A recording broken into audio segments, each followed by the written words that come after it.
Todas as coisas já foram ditas, mas como ninguém escuta, é preciso sempre recomeçar. André Guide. Olá, você. Muito bom vê-la novamente e dizer que sempre é um privilégio falar sobre a literatura. Aliás, penetrar no reino da palavra é algo mágico e ao mesmo tempo indissociável. Por que mágico? Porque encontramos vida sempre e encontramos soluções e algumas pequenas e algumas grandes curiosidades quando adentramos a uma obra literária ou a um período da literatura. Por isso sempre é agradável imaginarmos essa mágica que a composição de palavras exerce quando elas estão publicadas em um compêndio. É algo inimaginável, indissociável também, como dissemos, porque cada um de nós, ao buscar um texto, tem para si as impressões que o autor, que a autora deixou. Por isso, parafraseando Drummond e abrindo o nosso encontro de hoje, vale a pena dizer que penetrar no reino das palavras é algo que só você pode fazer. E fará a partir desse momento com o nosso apoio no seguinte sentido, olhando para um pouco do que vimos ao longo da nossa caminhada estudantil e que agora se reflete de uma forma revisional, por assim dizer.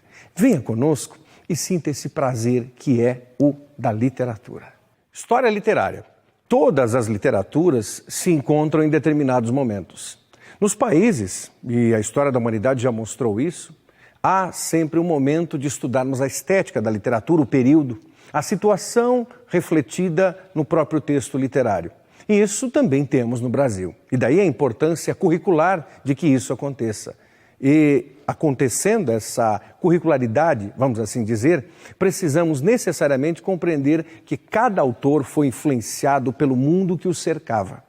Então, recomeçamos essa ideia, recomeçamos agora, partindo daquela premissa que já conhecemos os momentos literários, mas precisamos desse reforço para atualizar nossos conhecimentos e para rever aquilo que já foi feito de maneira tão incidente pelos autores de outrora. Ora, isso é maravilhoso na medida em que você e eu podemos encontrar vida nesses textos. A forma indissociável e a forma mágica que encontramos, ela é nossa. Então, a partir de agora, tire suas conclusões. Veremos nesse momento, como já disse, o barroco, o arcadismo e o romantismo. Então, vale a pena entender também que esses três momentos da literatura perpassaram décadas, perpassaram séculos.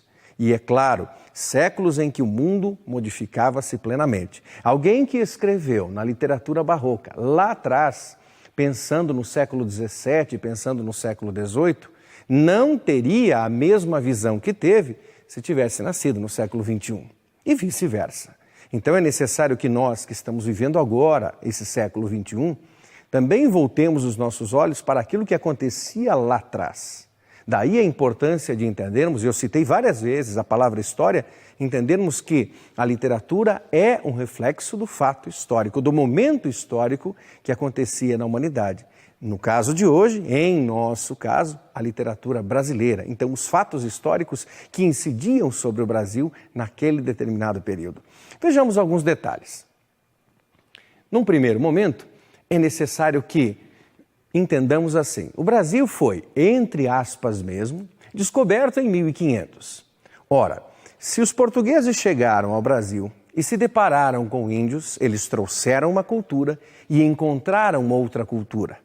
Logo, esse primeiro momento de brasilidade da ilha de Veracruz, da terra de Veracruz, começou mesmo a se chamar de literatura de informação, literatura informativa ou quinhentismo. Foi um momento dedicado exclusivamente às crônicas históricas, a relatar como era o Brasil, a escrever para os outros como era a terra brasileira, os ares, o solo, a comida, aquela gente, os índios, os aborígenes, os silvícolas, enfim, era essa tônica mesmo. Por isso, esse primeiro período literário serve apenas para que nós entendamos que nasceu o Brasil. Nasceu com certidão de nascimento propriamente dita. Isso não é uma redundância, é uma verdade. A Carta de Caminha estabeleceu isso. Trouxe para nós o surgimento da terra brasileira. Mas o primeiro período literário efetivo não é a literatura informativa, ela apenas serviu como pano de fundo para as descobertas. O primeiro período literário efetivo em que há uma produção genuinamente nossa é o Barroco. Alguém dirá assim: puxa, professor, mas eu lembro que havia toda uma situação de espelharmos a literatura informativa e mostrarmos o padre José de Anchieta como referencial.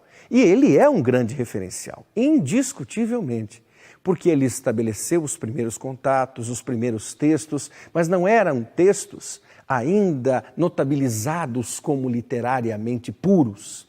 É necessário entender que a Companhia de Jesus, da qual surgiu o padre Anchieta, colocava o ideário da catequização, da catequese. Então, todos os documentos produzidos naquele momento, da literatura informativa, foram documentos de origem histórica, relatando a terra brasileira, ou documentos com uma finalidade, com um viés, com um enfoque através da catequese. Ótimo! Esse preâmbulo que fizemos situa você acerca do caminho que queremos seguir. O caminho é a literatura barroca. E por que o Barroco é tão significativo, é tão emblemático? Porque o Barroco é obscuro, ele é contínuo, ele é demorado, ele é duradouro. A literatura barroca vive até hoje impregnada nas artes que temos, na cultura que temos. Daí a sua importância, ela deixou sementes duradouras. Você que está nos acompanhando agora, relembre qual foi a tua última visita, qual foi o teu último encontro com uma igreja, uma catedral. Para e pense um pouquinho, qual foi o teu último encontro? E você que estava ali assentado naquela igreja, por razões diversas, não estamos falando da religião especificamente, veja bem, não é a tua religião, mas quando você se deparou com o momento de estar assentado em um banco de uma catedral e começou a observar aquelas grandes paredes, as pinturas, o ambiente, começou a se deparar com aquela aura que é típica de igrejas bem antigas e enormes. Já te aconteceu isso? O que você sentiu ali naquele momento? Ora, aí você dirá assim, puxa, mas naquele momento em que eu estava diante de tudo aquilo, eu estava envolvido numa atmosfera de culto, numa atmosfera de missa, numa atmosfera de prece, numa atmosfera de procissão, numa atmosfera de homenagem a alguém, seja alguém vivo ou uma homenagem póstuma. Sim, e eu não reparei em tantos detalhes. Pois bem, esses detalhes estavam lá. E eles são muito antigos, eles são anteriores àquilo que você possa imaginar. E daí a atmosfera é mesmo barroca. Só que o barroco que estamos falando agora é um barroco teórico. Porque na prática das igrejas brasileiras, lá atrás, a partir de 1601, século XVII, seguindo até 1768, século XVIII, tínhamos a plenitude disso na vida de todos os brasileiros. Ou seja, a pressão da religiosidade católica impunha não só grilhões a muitos brasileiros, mas impunha uma conduta única de vida, em que não cabiam dissensões, tampouco questionamentos.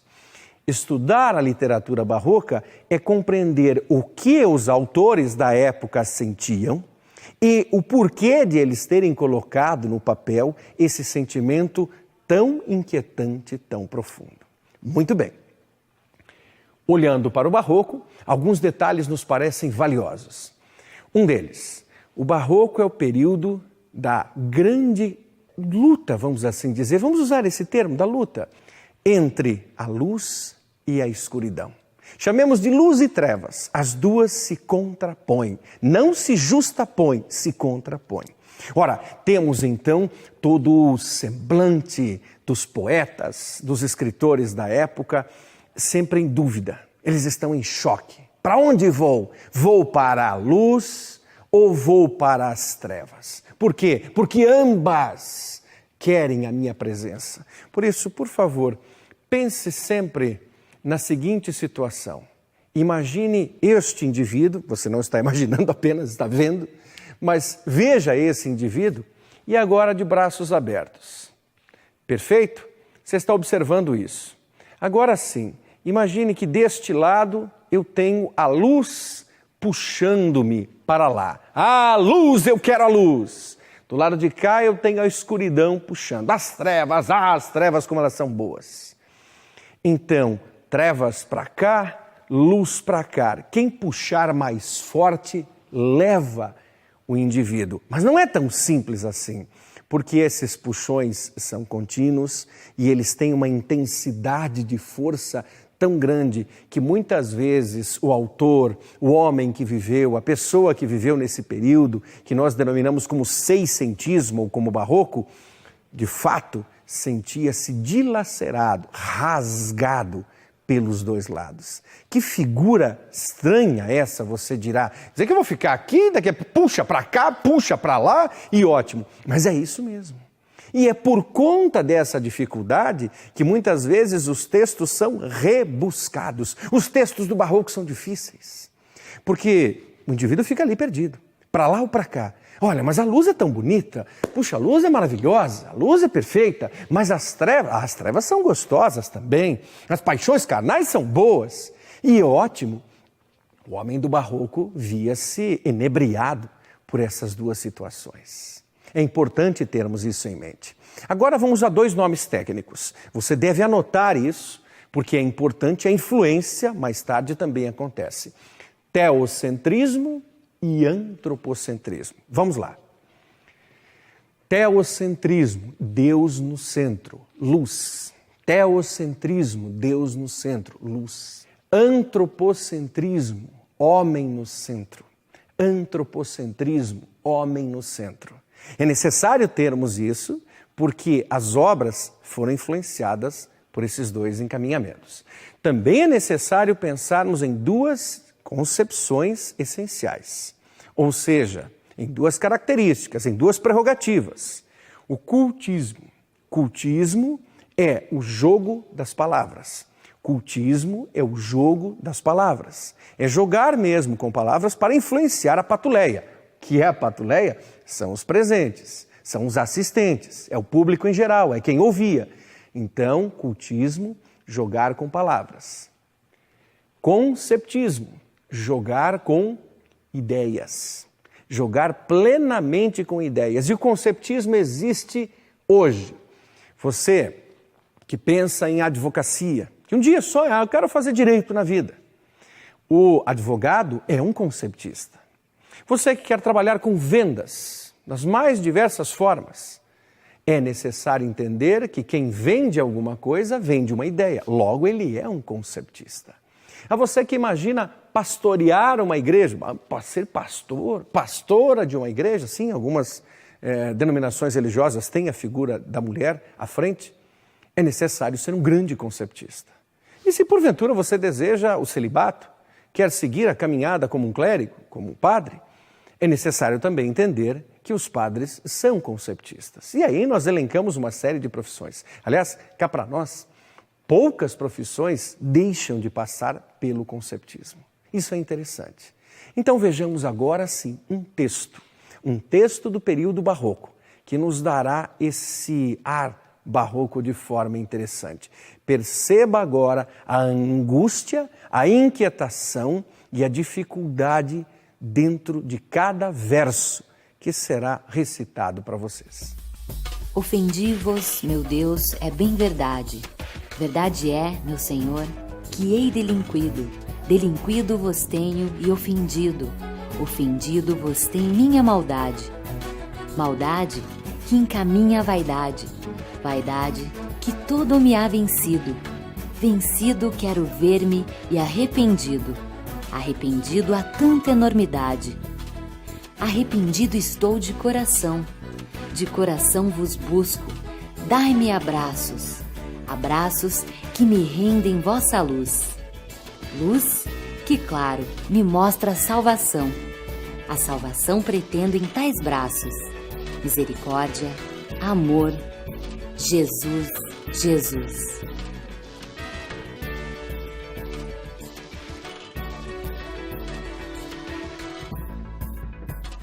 Percebeu a angústia predominante no texto? Sim, é uma poesia religiosa. Porque quem escreveu esse tipo de poesia, escrevia a poesia satírica, poesia lírica e escrevia a poesia religiosa, chamada também como sacra. É uma poesia sacra? Sim. É uma poesia de alguém que tem medo, medo de perder a fé, medo de ser abandonado, medo de ser deixado, medo de morrer e não ir para o céu, sem dúvida nenhuma. Mas isso angustiava? Claro que angustiava, e aliás angustia muito. Nós sabemos que há denominações religiosas que impõem à pessoa, olha, se você fizer isso e pisar aqui, você não vai para o céu. Tá, isso é uma grande bobagem. Mas é uma bobagem na minha concepção. Na concepção de números, isso é real, isso é concreto. Então nós não vamos entrar nesse mérito. O mérito do texto, propriamente dito, é a angústia do indivíduo diante do quê? Diante das dificuldades, da forma amedrontada de viver. E por isso o texto é tão belo nesse sentido. Claro que o autor, o querido Boca do Inferno, primeiro grande nome literário puro desse país, deixa a marca de alguém que ficava assim. Eu escrevo poesias líricas porque eu amo, eu sou apaixonado. A figura feminina para mim é maravilhosa. Eu amo aquela mulher e eu desejo carnalmente. Mas eu me angustio porque isso é pecado, eu não posso desejá-la.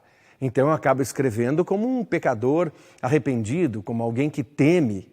E ao temer, tem o receio de não viver a liberdade, a plenitude da sua existência na presença celestial. Mas isso é uma imposição da religiosidade da época. E é por desabafar que o Gregório escrevia os seus poemas satíricos. Então entenda, Gregório escrevia a poesia satírica para desabafar mesmo. E por quê? Porque ele estava de paciência cheia, de ser puxado para um lado e ser puxado para o outro. E ele via tanta hipocrisia e dizia assim, sabe uma coisa? Vamos mandar ver. Por isso o nome Boca do Inferno, ou seja, boca suja, aquele que falava os piores palavrões possíveis na literatura barroca. É aquele que inventou que a cidade da Bahia, que o centro político, comercial, cultural do país era a Bahia na época, né? Salvador, mas a Bahia, como ele citava a cidade da Bahia, e ele dizia que a Bahia era composta de 2 Fs, que para ele resumia tudo. A cidade da Bahia. O F do fazer e o F do... Pois é, você imagina o F que quiser, mas nós sabemos que ele existe. Então, essa ideologia libertava um pouco Gregório de Matos. Agora, observe, vimos então o texto barroco. Faça uma revisão desse texto barroco seguindo para um texto romântico. Veja se há uma simetria, se há algo próximo a isso. Agora nós evoluiremos. Estamos no barroco, sim, vamos para um mundo romântico. Já não estamos mais em 1768, agora estamos em 1836. Um vácuo ficou, um vácuo chamado arcadismo, que é o pré-romantismo também. Mas vamos a um texto romântico. Faça aqui a sua contemplação desse texto romântico. Observe. Quando em meu peito rebentar-se a fibra, que o espírito enlaça a dor vivente, não derramem por mim nenhuma lágrima, impalpebra-demente, e nem desfolhem na matéria impura a flor do vale que adormece ao vento.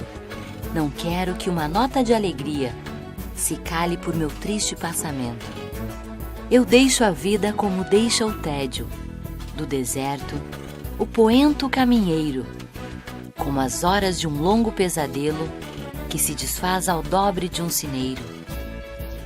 Descansem o meu leito solitário, na floresta dos homens esquecida, à sombra de uma cruz, e escrevam nela: foi poeta, sonhou e amou na vida. Diferença de texto? Claro que sim. Há uma diferença, mas há uma simetria. No seguinte sentido, percebeu a angústia? Percebeu a angústia emocional? Por isso, tanta gente emocional gosta desse texto. É um texto de quem? De Álvares de Azevedo. Um jovem, um garoto, 20 anos. Curtiu a vida? Sim. Teve tristeza pela vida? Sim. Como ele mesmo cita no último verso que você acabou de ouvir. Foi poeta, sonhou e amou na vida. Amou sim, mas não foi correspondido plenamente. Sonhou sim, sonhos inquietantes, sonhos estabelecidos nos chamados poemas malditos, nos chamados contos da morte, os contos malditos também. Sobre Álvares de Azevedo vem a pecha, vem a imposição de ter sido ele um dos autores mais questionados por conta dessa verve, ou seja, por conta desse estilo também angustiado. Então, esses dois poemas têm uma certa semelhança em percebermos que os seus autores, lá atrás, a figura do barroco Gregório de Matos e a figura do poeta da segunda geração romântica, Álvares de Azevedo, plenamente inquietos com relação à sua vida. São belos textos para a nossa degustação literária, sim, mas são textos que inquietam, exatamente porque refletem o que ambos sentiam nas suas situações. Aí deve vir a tua pergunta, mas o Álvares de Azevedo, ele também vivia essa questão de ser puxado para cá, puxado para lá, antropocentrismo, teocentrismo? Não, sob hipótese alguma. Mas ele vivia, sim, a inquietação byroniana, a inquietação do mal do século. O mal do século, a tuberculose, o mal do século, o desejo de morrer por amor. Sim, ele vivia isso. O desejo de amar tanto, ultra-romanticamente, desejar tanto uma figura amada, que por ela morrer, por esse sentimento, nem por ela, por esse sentimento.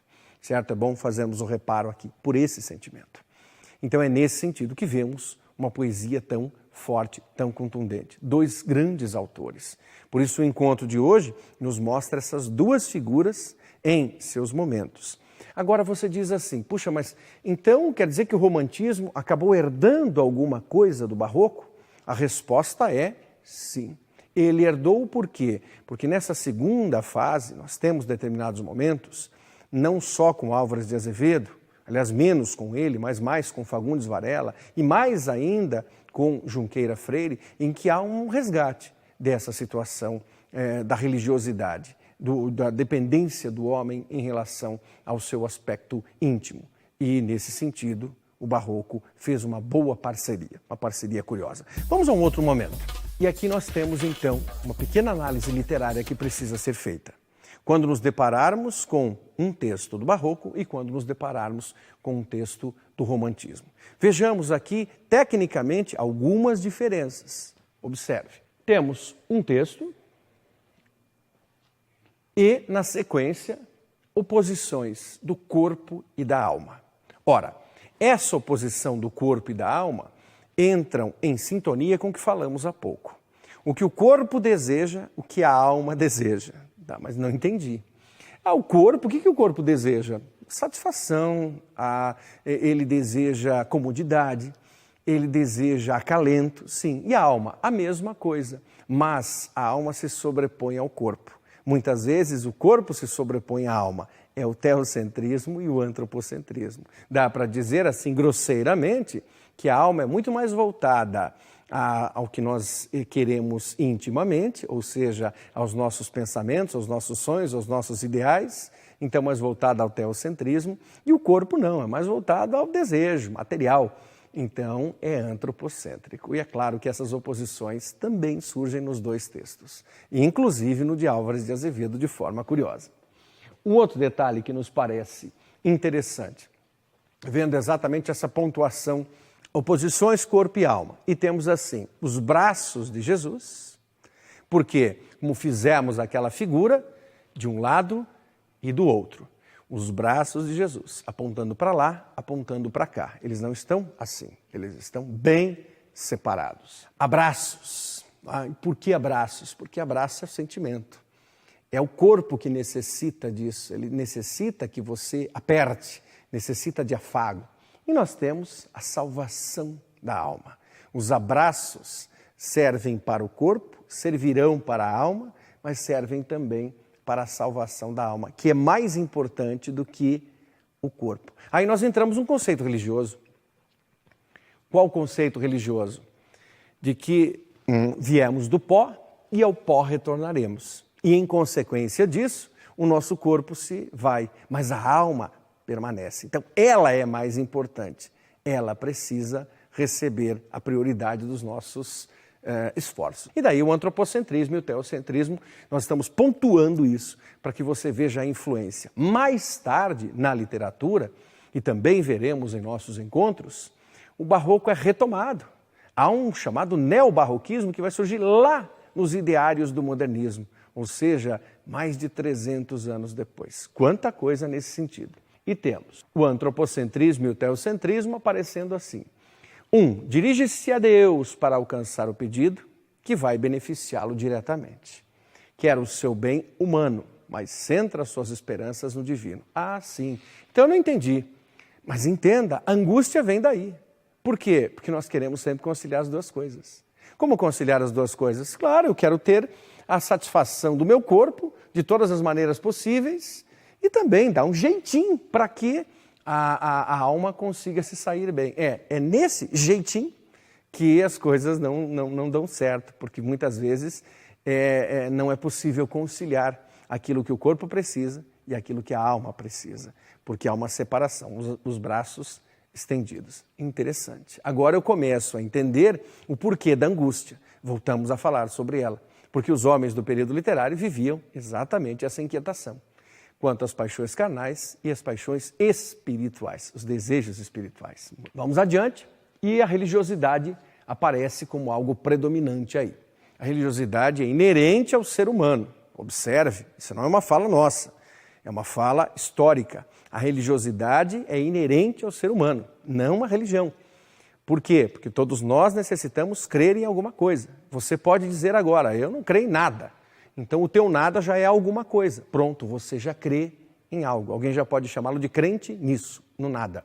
Aí você dirá, bom, se eu creio no nada, eu sou um dadaísta. O dadaísmo é aquele período literário lá na frente, que é uma vanguarda europeia. Não é nem um período, é uma vanguarda que surgiu. Obviamente você crê em algo, nada. Então todos nós convivemos com essa religiosidade. Precisamos apenas desenvolvê-la. Por isso tantos caminhos que são próprios das pessoas que buscam. Adiante, religiosidade. Pecado, arrependimento e perdão. Pecamos, somos pecadores, sim. Nos arrependemos. O arrependimento, a palavra arrependimento é mesmo um A, que é para trás, que é um sentido contrário, e uma ré. Ré que você dá, arrependimento. E é claro, o perdão. Então você peca, arrepende-se, pede o perdão e é agraciado com o perdão. Mas muitas vezes, por mais que você seja agraciado, você não se dá conta disso e continua ali angustiado. E por conta disso, a literatura barroca, em sintonia com a literatura romântica, acaba apontando para esse encaminhamento. Nós temos um outro texto. Quando eu falei em texto, é porque evidentemente nós vimos um texto inicial do Gregório de Matos e agora o texto seguinte, que é o do Álvares de Azevedo, esse que também vimos de uma forma bem agradável. E o sentimentalismo, que é o apelo às emoções, a valorização da natureza. Por quê? Porque se eu sair do barroco, eu já me desloco para o romantismo, período literário de 1836 a 1881, no qual a natureza exerce um papel de cumplicidade amorosa com o poeta. Então, evidentemente, as emoções são maiores e são próprias da natureza. Há uma sintonia plena e absoluta no texto 2, no texto de Álvares de Azevedo. Vamos adiante. O aconchego à natureza, ela é alguém que compartilha, é cúmplice, o termo que eu utilizei há pouco, e ao compartilhar conosco, o que faz essa bendita natureza? Ela é nossa confidente. É por conta disso que o arcadismo faz essa ponte interessantíssima entre o barroco e o romantismo. Fica no meio. Na verdade, o arcadismo o pré-romantismo é quem estabelece o carpe diem, que nasceu no barroco, que perpassa o arcadismo e que encontra uma forma interessantíssima de prática na literatura romântica. Aproveite o dia, viva-o intensamente, viva com as emoções. Só que alguns elevaram isso a um nível espetacularmente destrutivo, autodestrutivo, e evidentemente conseguiram se destruir. Perfeito. Vida é sofrimento. Veja, não é vida e sofrimento. Vida é sofrimento. Nós temos o quê? Nós temos uma afirmação. Por que essa afirmação? Porque o indivíduo não quer mais viver, porque não suporta as pressões da vida. E cá para nós, a vida é prazerosa sim, mas ela é sôfrega, porque há dificuldades. Nós não podemos querer brincar todo o tempo. Brincar é bom demais, mas também é passageiro. A efemeridade da vida, a vida é efêmera, sim, ela é passageira, faz com que nós tenhamos uma conduta. Somos pequenos, somos acariciados, acalentados no ventre materno, depois saímos de lá arrancados a fórceps, para alguns literalmente, e deixamos esse aconchego. A partir daí alguém já pode dizer, bom, a partir daqui vida é sofrimento. Não é, não é. Mas há situações que nos farão chorar, lamentar, que nos farão ficar tristes, não? Nos trarão essa tristeza contínua. E ela é contínua na medida em que nós não valorizamos o outro lado, as coisas boas da vida. Então é claro que o poeta aqui, no texto 2, o Álvares de Azevedo, resgata a angústia religiosa com a inquietação como ser humano e com o sofrimento que ele afirma ser a vida. E aí segue o seu caminho. Morbidez. Ora, se a vida é sofrimento, tudo parece mórbido.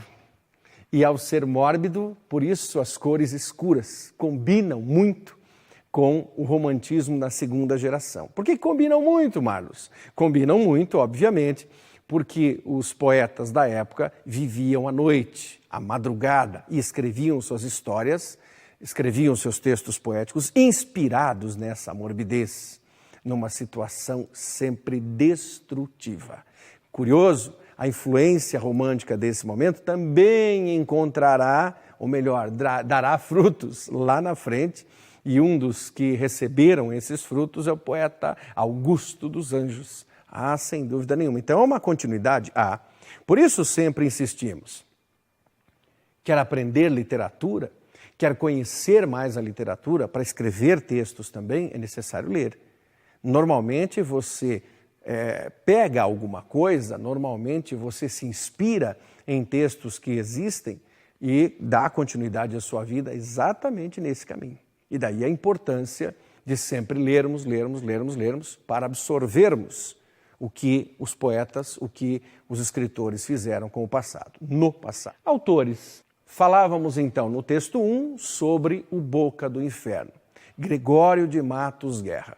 A figura do padre Antônio Vieira é importante no Barroco? É sim, indiscutivelmente, mais voltado ao conceptismo, ao jogo de ideias. Mas a figura do poeta inquietante, daquele que fez a poesia lírica, a poesia sacra e a poesia satírica, é mesmo do senhor Gregório de Matos Guerra, o Boca do Inferno, o que teve duas mortes.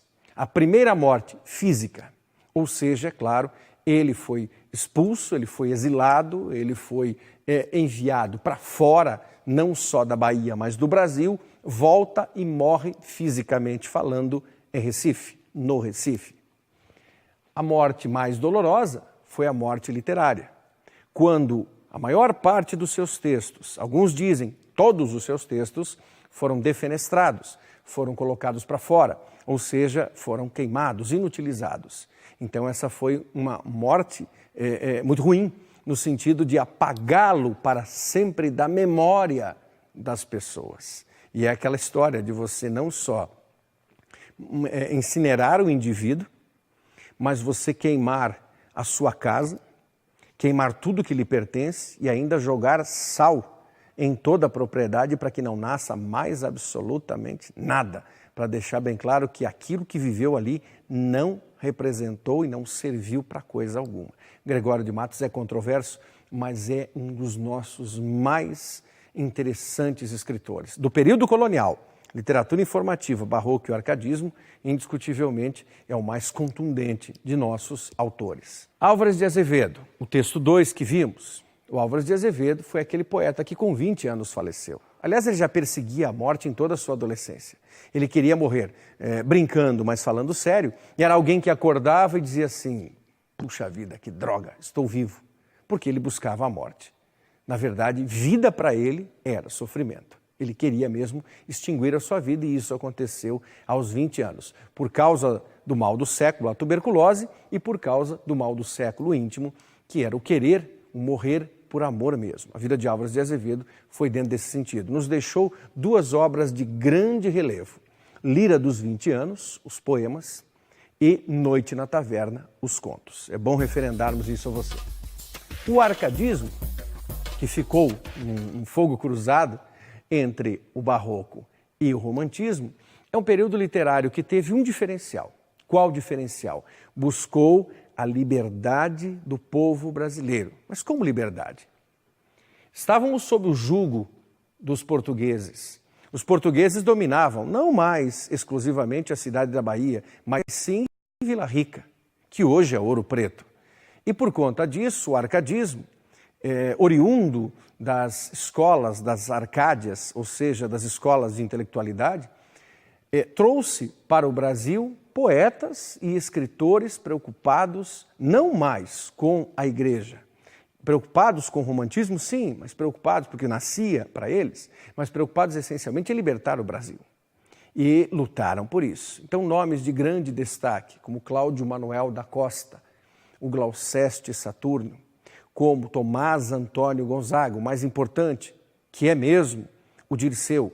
E aí você ainda elenca Silva Alvarenga Peixoto e os poetas épicos que fundamentaram ideias românticas mesmo, como é o caso de Basílio da Gama e do senhor Santa Rita Durão, que foi Frei José de Santa Rita Durão. O século XVIII e as ideias iluministas permearam tudo isso, assim como o próprio romantismo, que é a extensão disso. Não se esqueça que o arcadismo nasceu no século XVIII, 1768, e se estendeu até o século XIX, até 1836. No Brasil, é claro, o iluminismo é parte integrante disso, inerente disso.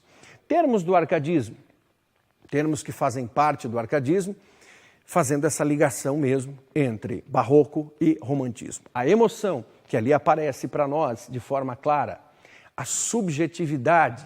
Observemos que os árcades, assim como os românticos, são essencialmente subjetivos. Não há mais algo concreto, mas é algo que faz com que nós tenhamos sonhos, devaneios, tenhamos assim visões. Por isso a subjetividade, o distanciamento do clássico. Um poema barroco é sempre rebuscado, é sempre controverso, muitas vezes difícil a assimilação. Ele é clássico para muitos. No arcadismo há uma oposição. Os poemas são mais agradáveis, mais palpáveis, mais táteis e mais distantes daquilo que nós entendemos como clássico. A prolixidade. Prolixo significa difícil. O arcadismo mantém alguma coisa, mas ele já começa a se distanciar do que é difícil, porque o prolixo é o barroco, o arcadismo já é menos prolixo, ou seja, mais acessível, mais próximo. A vida urbana é deixada de lado plenamente. Por quê? Porque a vida urbana significava viver as mesmas coisas, e a busca pela natureza é o prazer. Consequentemente, o aurea mediocritas existe e o fugere urbem, saia da cidade, tornam-se plenos na literatura árcade. O patriotismo, por quê? Falávamos há pouco. Então, o patriotismo por quê? Liberdade, nos tornemos independentes, queremos a independência. E por que queremos a independência? Porque precisamos, chega de sermos usurpados, de sermos vilipendiados pelas forças dos lusitanos. É hora de dizermos que o Brasil pode e deve ser independente. Por isso, a literatura árcade é uma literatura inconfidente, correto? Escreva, a literatura árcade é uma literatura inconfidente. Autores e seus epitetos, na verdade, seus textos. Quando olhamos para o romantismo, temos o poeta dos escravos, que é o senhor Castro Alves. Castro Alves entrou numa outra linha de independência e por isso a relação que acabamos de fazer.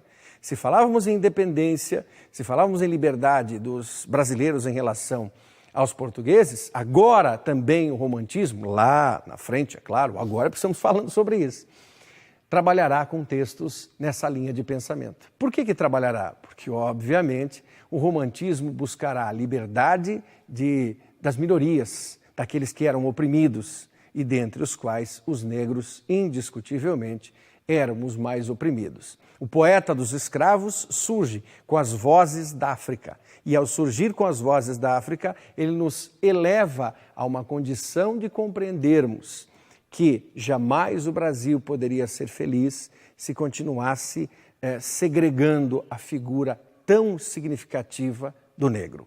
Vozes da África têm em seu bojo Evidentemente, o poema maior de Castro Alves, O Navio Negreiro. O poeta da dúvida, Álvares de Azevedo. Assim como a literatura barroca e o próprio Gregório de Matos, Álvares também estabeleceu as dúvidas existenciais, os seus questionamentos. Já falamos sobre isso. O poeta da saudade, Casimiro José Marques de Abreu. É um outro poeta inquieto. Inquieto e, entre aspas, com a chamada síndrome de Peter Pan, de não querer crescer. É um poeta adolescente. Na verdade, Casimiro era um poeta que ficava apaixonado mesmo pela sua vida infantil. E ele queria continuar essa vida infantil, que, aliás, é muito boa sob certos aspectos.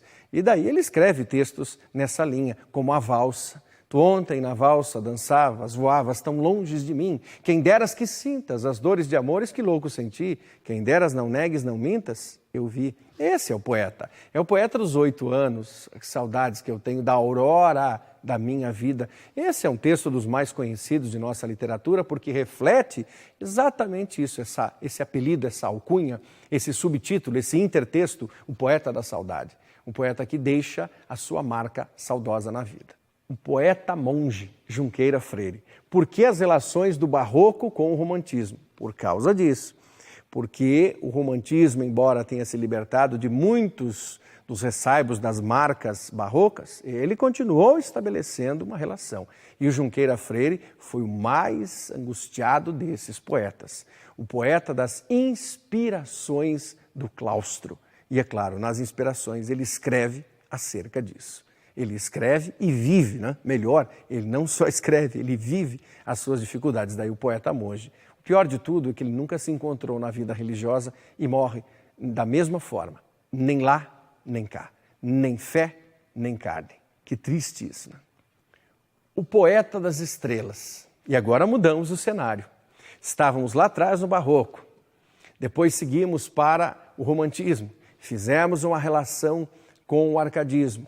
E agora fechamos parte da nossa conversa com o parnasianismo, que virá logo depois. Ou seja, se o romantismo termina em 81, em 1882 nasce a poesia parnasiana, que curiosamente nega a maior parte dos valores, tanto do barroco como do arcadismo, quanto do romantismo, mas ainda deixa algumas marcas interessantes. O poeta maior é o poeta Olavo Bilac, o poeta das estrelas, o poeta da Via Láctea, o poeta da língua portuguesa, que, é claro, mostra em alguns dos seus textos a inquietação que permeia todos eles.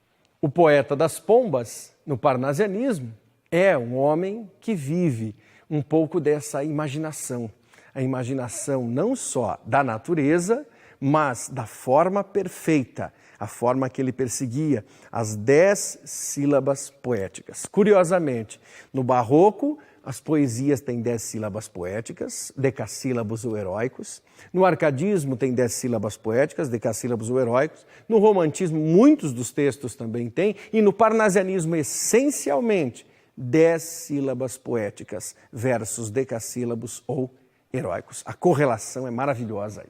O poeta das palmeiras, Alberto de Oliveira. E também o senhor Alberto de Oliveira é o poeta dos vasos, da forma perfeita. Daí a importância dele ter escrito tantos textos acerca disso. Mas são poetas voltados para a fixação no que é palpável, naquilo que é concreto, seja uma palmeira, seja um vaso grego, um vaso chinês. Senhora de José de Alencar, mudando completamente esse nosso enfoque e fechando o encontro de hoje, temos o olhar para a prosa. Falamos até agora sobre poesia. O olhar para a prosa se faz presente. Por quê? Porque em Senhora de José de Alencar temos a confirmação de tudo que se escreveu, mas agora em forma de uma novela de grande impacto para a época, ou seja, publicada em folhetim, essa novela romântica herdará um pouco de tudo sobre o que nós falamos, mas trazendo uma história desse cearense nascido em Messejana, que é o pai do nosso romance, é o pai do romance brasileiro. Temos em Senhora esse possível e esse passível realismo, os dois sentidos cabem aí. Por quê? Porque em Senhora o que vem ao nosso encontro? A busca pela natureza, a busca pela forma perfeita, o poder do dinheiro, as relações financeiras e o amor prevalecendo sobre tudo isso. A alimentação da alma, a alimentação do corpo. Então você acaba tendo pigmentos dos períodos literários que antecederam a construção dessa obra e que mais tarde se inspirarão nessa obra também para trabalhar os seus textos. Dá para dizer sem nenhum erro, que essa obra denominada Senhora traz características do que mais tarde Joaquim Maria Machado de Assis chamaria como realismo pleno e absoluto. Alguns dizem, essa obra é pré-realista, quer dizer, ela eleva-nos para esse período posterior. Eu diria sim e não. Não porque Senhora tem todo um rescaldo romântico que é indiscutível, mas já apresenta uma concretude diferente, por exemplo, de A Moreninha, de Joaquim Manuel de Macedo. Então é nesse detalhe que você poderia olhar com alguma visão realista, mas muito sutil. Esaú e Jacó, de Machado de Assis, estabelece uma ponte diferenciada. Por que estabelece uma ponte diferenciada? Porque aqui em Esaú e Jacó encontramos a independência novamente dos poderes que vigoravam no país, ou seja, uma luta quase que armada, no sentido concreto da palavra, entre a monarquia e a república, com vitória e preponderância da república. Essa é a mensagem que temos para hoje, ou seja, esse detalhe para você encontrar na literatura, uma caminhada toda nesse sentido. Surpreender-se, admirar-se, é começar a entender. José Ortega y Gasset. E essa ideia que passamos a você, a ideia de que a literatura é uma continuidade, que várias obras se entrelaçam, independentemente dos seus períodos literários. Você então discorreu sobre o Barroco, observou claramente o arcadismo, pensou no romantismo e seus autores, nas suas repercussões, também teve uma rápida visão da literatura parnasiana e um desfecho com a prosa romântica e, é claro, com as observações da prosa realista. Até o próximo encontro, muito obrigado pela sua companhia.